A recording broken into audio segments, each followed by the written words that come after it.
दे धडक बेधडक आपल्या परिसरातील ताज्या घडामोडी, घटना, समस्या, विविध क्षेत्रातील सर्वदूर बातम्या पाहण्यासाठी लोकशक्ती लाईव्ह न्यूज चॅनलला सबस्क्राईब करा आणि नोटिफिकेशन मिळवण्यासाठी बेल आयकॉनला प्रेस करा।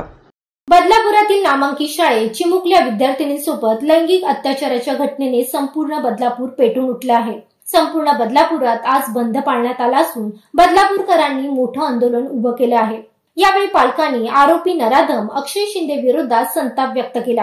ज्या शाळेत त्याने हे सगळं केलं त्याच शाळेत तिथेच त्याला शिक्षा व्हावी अशी मागणी पालकांनी केली आहे। तसेच या शाळेतील हे पहिलं नाही तर चौथं प्रकरण असून यापूर्वीची प्रकरणे शाळेकडून दाबण्यात आल्याचा दावा पालकांनी केला आहे। बदलापुरातील ज्या शाळेत त्या चिमुकलींवर अत्याचार झाला त्या शाळेचा गेट तोडून संतप्त आंदोलकांनी शाळेची तोडफोड केली। तसेच गेल्या 5 ते 6 तासांपासून बदलापूर रेल्वे स्थानकात आंदोलन सुरू आहे। हजारोंच्या संख्येने बदलापूरकर रेल्वे रुळावर उतरले आहेत। यावेळी पालकांनी शाळा प्रशासनावर गंभीर आरोप केले।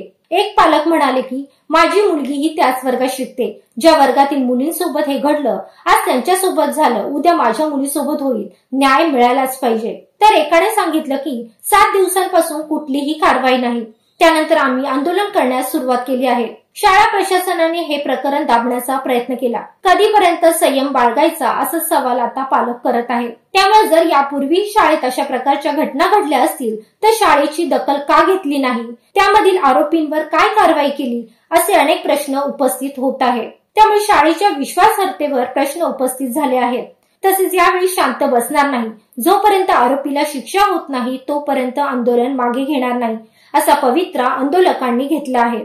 शाळा आणि रेल्वे रुळावरच नाही तर आता बदलापूरच्या रस्त्यांवरही लोक बाहेर पडले आहेत। आरोपीला शाळेसमोर जाळा, त्याला शाळेसमोरच फाशीची शिक्षा द्या अशी मागणी आंदोलकांनी केली आहे। सध्या बदलापूर स्थानकात हजारो आंदोलक रेल्वे रुळावर उतरले आहेत। त्या तुलनेत पोलिसांचा फौजफाटा कमी पडतोय। पोलिसांकडून आंदोलकांची समजूत काढण्याचा प्रयत्न होत आहे, पण आंदोलनकर्त्यांच्या भावना अत्यंत तीव्र आहेत। सकाळी 6 वाजेपासून हे आंदोलन सुरू आहे, त्यामुळे प्रशासनासमोर मोठा पेच निर्माण झाला आहे। या प्रकरणी SIT स्थापन करण्याचे आदेश गृहमंत्री देवेंद्र फडणवीस यांनी दिले आहेत। लोकशक्ती लाईव्हसाठी आनंद सकपाळ, कर्जत।